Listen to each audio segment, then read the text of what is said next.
سے ہوتا ہے چمن میں دین و عرب پیدا. ایسے تو اس لیے علماء نے لکھا کہ بخاری صاحب امیر المومنین فی الحدیث ہے، حدیث کے شہنشاہ.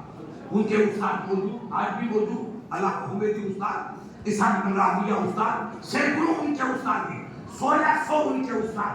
اب بول کی جان دیکھا کہ تو حدیث یاد وہاں پہنچ گئے، آپ کے پاس ہے، آپ کے پاس پہنچ گئے، حضرت مجھے حدیث سناؤ. اس طریقے سے جیسے مکھی واقع مختلف پیڑوں کے پتوں کو چوس چوس کے شہد پیدا کرتی ہے، امام بخاری نے گلی گلی کا سفر کر کے حدیث مصطفیٰ کو جمع کیا. اس جمع کرنے کا صلہ ان کو یہ ملا کہ ابھی میرے عزیز نے فرمایا کہ وضو، نماز، حدیث کی ترتیب لکھنا، اس کو صرف حدیث لکھنا.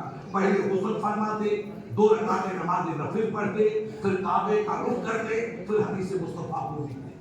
اس طریقے سے 16 سال کے زمانے میں کعبۃ اللہ میں بیٹھ کر کی حدیث مصطفیٰ کو جمع کیا. ہم اللہ کے گھر میں بیٹھے مسجد میں، اور امام بخاری کعبۃ اللہ میں. یہ مسجد ہمارے عزیزوں نے بنائی ہے، اور کعبے کو حضرت آدم نے بنایا، حضرت ابراہیم خلیل اللہ نے تجدید فرمائی تھی. اس کعبۃ اللہ میں بیٹھ کر کے سرکار ابراہیم، سرکار امام بخاری نے اس حدیث پاک کو جمع کیا. پھر مدینہ شریف آئے تو اب حدیث جیسے وضو کا بیان ہے، یا غسل کا بیان ہے، یا نکاح کا بیان ہے، یا حقوق والدین کا بیان ہے، یا حقوق پڑوسی کا بیان ہے، اس کا بات اور تب کرنا ہے. تو ان کا ادب، ان کا احترام، ان کی واقعی علمی گہرائی دیکھیے کہ رسول کے روزے پر بیٹھتے تھے، پہلے وضو فرماتے تھے، پھر 2 رکعت پڑھتے تھے، پھر بات کا تعین کرتے تھے. اگر کسی بات کے تعلق سے ہلکا سا ان کو شک یا شبہ ہوا تو مراقبے کی، استخارے کی نیت کر کے روزے رسول پہ صبر کر کے فرض پہ سو جاتے تھے. اور خواب کے اندر رسول اللہ فرماتے میرا محمد یہاں یہ ذکر، یہاں یہ. بخاری نے اپنی طرف سے نہیں لکھی، رسول اللہ کے حکم پہ لکھی. ہماری آپ کی اصلاح ہمارے استاد کرتے ہیں، اور بخاری کی اصلاح رسول اللہ نے. سبحان اللہ. اسی عشق کا نتیجہ تھا، اسی محبت کا نتیجہ تھا، اسی ادب کا نتیجہ تھا کہ بے وضو کبھی حدیث کو ٹچ نہیں کیا. جب ان کا حصار ہوا تو زخم کو بخاری نے بھی کھائے. پوچھو مفتی بنو سے، ہمارے دوسرے علماء سے، بخاری کو گھر سے نکال دیا. یہ سنت آج کی تھوڑی بہت پرانی ہے، یہ عمل ہونا تو صدیوں پرانا چیز ہے. بخاری نے کہا کہ جانوروں کا مقابلہ نہیں کروں گا، میں اللہ سے بھی مانگوں گا. اگر مجھے میں دین کا کام کروں گا چاہے لوگ مجھے کچھ. وطن چھوڑا، بے وطن گئے، جا کر علاقہ خرچن کے چھوٹا سا گاؤں خراسان کے پاس، سمرقند کے پاس، وہاں لوگوں نے سر پہ بٹھایا. لاکھوں لوگوں نے ان کو، دنیا ایک نکال رہی ہے اور دوسری دنیا ان کو سر پہ بٹھا دیا. ارے یہ تو میرے نبی کے زمانے سے تاریخ چلی ہے. علماء کی برائی کرنا، بزرگان دین کی برائی کرنا. ابھی مغرور لوگ غریب نواز کے بارے میں کیا کہتے ہیں؟ یہ بھی تو وہی ہے. جب غریب نواز کو نہیں بخشا، غسل والا کو نہیں بخشا، اہل بیت کو نہیں بخشا، آئے سرکار امام حسین کے ساتھ کیا سلوک ہوا، سرکار امام حسن کے ساتھ کیا زندگی گزاری. جب اللہ والوں کے ساتھ یہ امتحان کی باتیاں ہمیشہ حائز رہی. امام بخاری وطن چھوڑ کے باہر چلے گئے. جن لوگوں نے نکالا وہ خوش ہوئے، اور آگے والے اپنی قسمت پہ نازا تھے کہ ہمیں رب کا ولی نصیب ہو گیا، ہمیں نبی کا عاشق نصیب ہو گیا. استقبال کیا، وہاں پر آپ رکے. خدا کی قدرت، وقت پورا ہوا، صدمہ تھا، آپ کا وصال ہوا. تو اب ضد ہوئی کہ قبر یہاں کھودی، یہاں کھودی. تو علماء لکھتے ہیں کہ جہاں ان کی نیت قبر کر کے کھودتے ہیں اس مٹی میں خوشبو مشک عنبر کی نظر آتی. لوگوں نے کہا جہاں کھولو گے، جہی قبر کھودو گے، وہاں اللہ کے ولی کے لیے مشک عنبر استقبال کریں. پھر آپ کی قبر کھودی گئی، اس سے مشک عنبر کی خوشبو آئی. پھر آپ کو زمین کے حوالے کیا گیا. تو لوگ رات کو چھپ کے آتے فاتحہ کے بہانے سے، اور اس مٹی کو اٹھا کر کے کپڑے میں باندھ کے گھر لے جاتے. میرے بچے کو بخار ہے، تکلیف ہے، سر درد ہے، ان بچوں پر مٹی رکھتے تھے کہ درد چلا جاتا. تب بادشاہ سے مفتیوں نے مشورہ کیا، حضرت امام صاحب کی قبر کی مٹی لوگ لے کے جائیں، ہمیشہ قبر بے لباس ہو جاتی ہے، کھل جائے گی. تب اس وقت کے حاکم نے کہا کہ مفتی صاحبان علماء کرام سے کہا کہ آپ بتاؤ اس کا ہم رد سد باب کیا ہے. کہا کہ اس کی 4 دیواری کروا. تب وقت کے حاکم نے علماء کے مشورے پر سرکار امام بخاری کے قبر انور کی 4 دیواری کی گئی، اور 4 دیواری کر کے لمبی چوڑی واقعی تحریر لگائی تاکہ لوگ دور کھڑے ہو کر فاتحہ پڑھیں، قبر تک کسی کا ہاتھ نہ پہنچے. درود شریف پڑھ کے اللہ سیدنا مولانا محمد وعلی آل سیدنا مولانا محمد وبارک وسلم. یہ امام بخاری کی قبر کا ہے. جمال ہم نشین در من اسکر وغن من ہما خاتم کے بودم. لوگوں نے پوچھا کرے مٹی کو تو مٹی تھی, تیرے جو خوشبو مجھ کو عمر کی کیسے آئی؟ تو دیوانی نے کہا پھر تو مٹی تھی, اللہ تعالیٰ آ گیا مجھے محتر کر کے کرا. تو اللہ کے مقدس بندے جب بیٹھ جاتے ہیں ان کو مجھ کو بات نہیں مانے. اللہ تعالیٰ ہمیں امام بخاری کی محبت کے صدقے میں رسول اللہ کی سچی محبت عطا فرمائے, دین و اسلام کی خدمت کرنے کی توفیق عطا فرمائے, ہمارے بچوں کی عمر میں علم میں برکتیں عطا فرمائے. جو بھائی اس پاکیزہ محفل میں آئے جنہوں نے خدمت کی, اللہ تعالیٰ ان کی عمر بھی, ان کی زندگی بھی اور کاروبار بھی برکتیں عطا فرمائے. بیٹا پڑھیے بسم اللہ الرحمن الرحیم.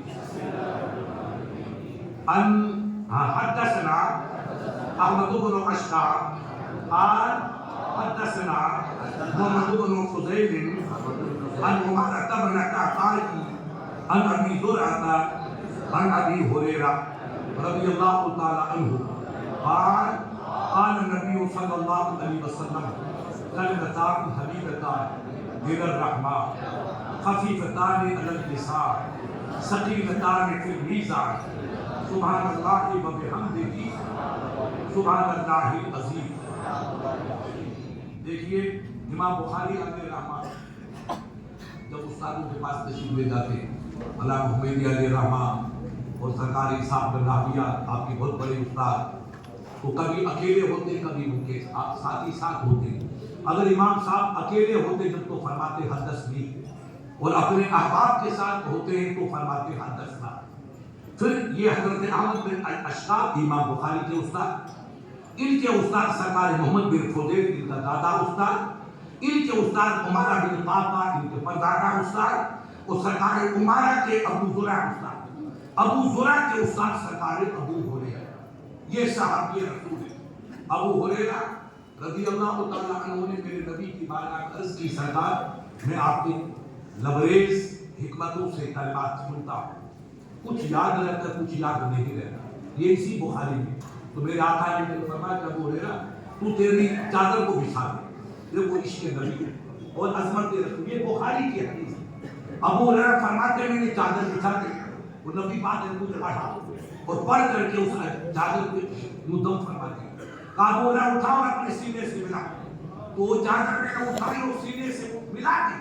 اس دن سے خدا کی قسم جو سنتا ہوں وہ میرے سینے میں نقش. سبحان اللہ سبحان اللہ. آج امام سے پوچھو, امام ابو سرکار ابو ہریرہ تو بہت بعد میں اسلام قبول کیا, مکی کی فتح کے بعد اسلام قبول کی, اور سرکار انس 10 سال آپ کی خدمت میں رہے, مگر جتنی حدیثی ابو ہریرہ کو یاد رہی کسی کو یاد نہیں. دوسرے نمبر پہ سرکار انس, تیسرے پہ سرکار عمر بن عبداللہ بن عباس. یہ بزرگ ہستیاں بات کیے, ان کے مقابلے کا کوئی راوی حدیث یاد کرنے والا, کیونکہ رسول اللہ کی لبے پاک سے جو دم فرمایا تھا اس بات کے دم کا صدقہ ہے, اس دم کا صدقہ ہے. اور جب نبی کے لبوں کی برکت کا یہ عالم ہے تو نبی کی ذات کی برکت کا عالم ہے. بد نصیب ہے جو میرے نبی کی شان میں مقابلہ کرتے ہیں, نبی کی عظمت کو نہیں پہچانتے ہیں. اللہ نے اپنے حبیب کی ہر ادا کو اپنی عظمتوں کا عکس بنا کر بھیجا. نبی کی زبان بے مثال, نبی کی نظر بے مثال, نبی کا تبسم بے مثال, نبی کا طلاق بے مثال, نبی کا اٹھنا بے مثال, نبی کا بیٹھنا بے مثال. اسی حدیث کا آپ نے پڑھا, ایک روزہ ہوتا ہے صوم وصال, سرکار نے صوم وصال رکھ دی, تو صحابہ کو اس تھا کہ جو کام نبی کریں گے وہ کام ہم بھی کریں. یہ ان کی محبت ہے, انہوں نے رکھا روزہ. ایک دن دو دن سرکار کئی دن تک روزہ, کھانا پینا کچھ نہیں کرتے, پھر افطار فرماتے. اور اس کے بعد صحابہ نے رکھا. ایک دن تو ان کی ہمت بندی, دوسرے دن اندھیرا, چکر آ گیا. تو رسول پاک کی عادت کریمہ تھی کہ حرام کرتے ادھر بھی چیک فرماتے, ادھر بھی کون آیا اور کون نہیں آیا. تو وہ دو صحابہ نظر نہیں آئے. رحمت آقا نے پوچھا میں کھانا ہوا, ارے بھائی وہ دونوں کہاں چلیں گے بتا. ایک صحابی نے کہا یا رسول اللہ میرے پڑوسی ہیں, انہوں نے صوم وصال رکھا, اور صوم وصال کی وجہ سے جو ایک دن تو انہوں نے برداشت کیا, دوسرے دن اندھیرا آ گیا, چکر آ گیا. اس لیے ان کو بلا کے سرکار نے ان کو بلایا, ڈرتے ہوئے آئے کہ سرکار میرے کو آپ پیروی کرنی چاہیے کہ جب میرے نبی سو میں مثال رکھے تو میں بھی رکھوں گا، تو سکا میرے سو میں مثال رکھا تائیوں کن مصری کہ میرے نبی میری طرح کون رکھو مثال ربی اتنی ویسکی ایسا نہ میرا رب مجھے کھلاتا ہے وہی مجھے کھلاتا ہے، اگر میں عمر بھر نہ کھاؤں تو مجھے کوئی کھانے کی ضرورت نہیں، میں کھانے کا محتاج نہیں ہوں، کھانا میرا محتاج ہے، میں پینے کا محتاج نہیں ہوں، پینا میرا محتاج ہے، میں اس لیے کھاتا ہوں تاکہ میری امت کو کھانے کا سلیقہ آ جائے، میں اس لیے پیتا ہوں وفاداروں کو پینے کا سلیقہ آ جائے، میں اس لیے ٹچ کرتا ہوں کھانے کو تاکہ کھانے کی قسمت تھوڑی تک پہنچ جائے، اس لیے پانی پیتا ہوں تاکہ اس کی عظمت آسمان تک پہنچے، جس کو میں نے ٹچ کیا وہ قیامت تک حلال ہو گیا، اور جس کو میں چھوڑ دوں گا وہ قیامت تک حرام ہو گیا۔ سرکار کھانے کے محتاج نہیں تھے، کھانا خود نبی کا محتاج تھا، پینا خود نبی کا محتاج تھا، وہ بے نصیب بد نصیب یاد رکھیں جو یہ کہتے ہیں ہم رسول کی مثل ہیں یہ نبی کے برابر ہیں، میرے عزیزو یاد رکھو خدا کی قسم میرے رسول بے شک بشر ہے، مگر ایسے بشر کہ یہ علماء کی جماعت بیٹھی ہے نورانی، میرے رسول کا سایہ کبھی کسی نے دیکھا نہیں، یہ بد نصیب کا ایک مولوی لکھا لا ذل لہو، ان کے لیے سایہ تو نہیں تھا، تو کہا کہ سایہ نہیں تھا تو تیرے باپ کا سایہ تھا، تو کہا تھا، تو جب میرے نبی کا سایہ نہیں تھا تو تم کیسے کہتے ہو کہ رسول ہماری مثل ہے؟ ارے جس کا رب نے سایہ گوارا نہ کیا کہ میرے محبوب کے جسم لطیف کو اگر میں نے سایہ والا بنا دیا تو سایہ زمین میں پڑے گا، اب یا نبی کا سایہ پڑا اور کسی عزیز کا پیر پڑ گیا تو محبوب کے سائے کی توہین ہو جائے گی، اس لیے میرے نبی بشری لباس ضرور ہوں گے مگر سائے سے مصطفیٰ کو بنی رہے، تو اس لیے بزرگوں نے کہا ہے کہ ہزاروں سال گرنا پوتے یا رسول اللہ وجود پاک تو ہیچ پیغمبر نہ دیدے دولت پیغمبری، اے اللہ کے حبیب رب آپ کو پیدا نہ فرماتا تو پھر کسی چیز کو پیدا ہی نہیں فرماتا، یہ جتنی باہر نظر آتی ہے آسمان کی بلندیاں، زمین کی پستیاں، ستاروں کی تابانیاں، سورج کی روشنی، چاند کی چمک اور دمک، دریا کی روانی اور پھولوں کا مہکنا، یہ جتنی باہری ہے سب رسول اللہ کا صدقہ ہے، میرے نبی آپ نہ ہوتے تو کچھ بھی نہ ہوتا، بے شک لباس بشری پہن کے آئے ہیں مگر میرے رسول بے مثال بشر، ان کا کوئی مقابلہ نہیں کر سکتا، اللہ تعالیٰ نے اس کے نبی کی دولت عطا فرمائے، ایمان ہمارے علماء سے پوچھو نبی کی محبت کا نام، یہ کل پرسوں میں نے غیر مسلمان کا مضمون پڑھا، وہ بھی غیر مسلمان حقیقت مان رہے ہیں کہ نبی بے مثال تھے، انہوں نے کہا کہ رسول کی زندگی بے مثال ہے، غیر مسلمان کہتا ہے، میں نے عمر کا واقعہ پڑھا جو عمر نبی کے گناہ، نبی کے خلیفہ، غیر مسلمان اپنی زبانی دوست کی، کہ عمر نے لکھا کہ رات کو عمر ایک گھر کے آگے گزرے تو ہلکی سی روشنی دیکھی، عمر نے کہا آدھی رات ہوگی روشنی کیوں ہو رہی ہے؟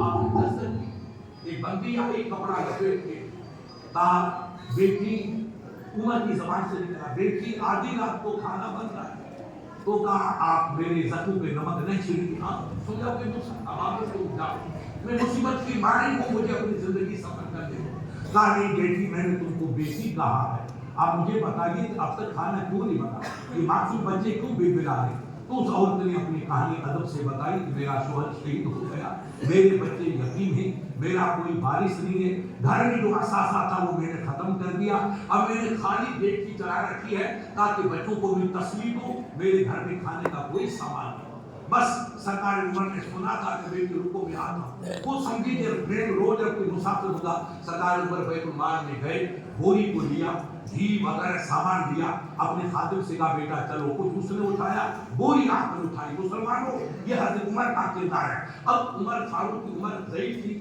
65 سال کی عمر کی، رات کا وقت تھا، اندھیرا عدد تھا، تو آپ تھوڑی سی ہچکچائے بوری اٹھانے کے بعد، تو غلام آگے بڑھا، کہا کہ خلیفۃ المسلمین میں آپ کا بیٹا ہوں، غلام ہوں، بوری مجھے دے دو اور گھی وغیرہ کا ڈبہ آپ اٹھاؤ، بوری وزنی ہے اس کو میں اٹھا لوں گا، کہا بیٹا تو آج تو میرا وزن اٹھا لے گا، قیامت کے میدان میں میرا وزن کون اٹھائے گا، آج بھی مجھے وزن اٹھانے دو اور قیامت تک میں بھی اپنا وزن اٹھاؤں گا، یہ میرے بھائی کے بیٹے یتیم ہیں، اس کی بیوی نے کہہ دیا کہ میں رسول کی بارگاہ میں کل شکایت کروں گی تو عمر نے ہماری فکر نہیں کی، تو بیٹا میں نبی کو کیا جواب دوں، یہ عمر کا کردار، وقت کا خلیفہ بول اٹھا کے گیا، غیر مسلمان نے مضبوط پکڑی اور اس کو دبا، میں تو اس نے کہا کہ جو نبی کا غلام آدھی رات کو اٹھ کے لوگوں کی خدمت کرے، جب غلاموں کا کردار یہ ہے تو سردار کا کردار کیا ہوگا؟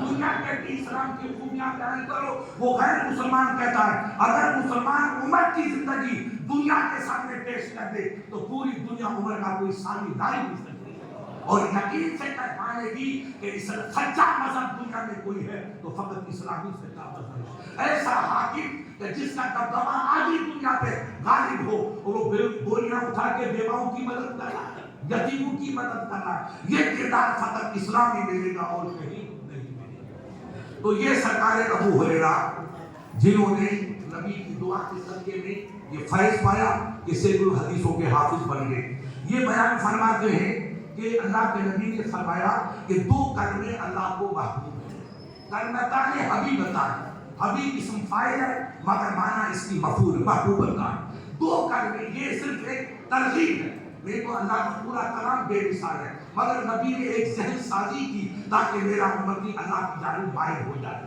اور عبادت کا شوق پیدا کرے، وظیفے کا جذبہ پیدا کرے، خدا کے دربار میں سر جھکانے کا احساس پیدا کرے۔ تو میرے آقا نے ترغیباً فرمائے دو کلمے اللہ کو بڑے محبوب ہیں، اور پھر محبوب رحمان، رب کا نام اصل نام جو ہے ذاتی وہ اللہ ہے، رحمان اس کی صفت ہے جو سب سے ہائی، اس لیے رحمان کا کہ رحمان اس ذات کو کہتے ہیں جس کی رحمت اپنوں پر بھی ہے غیروں پر بھی، جس کی رحمت یہ جو پر ہے سب اس کی رحمت کا سب ہے۔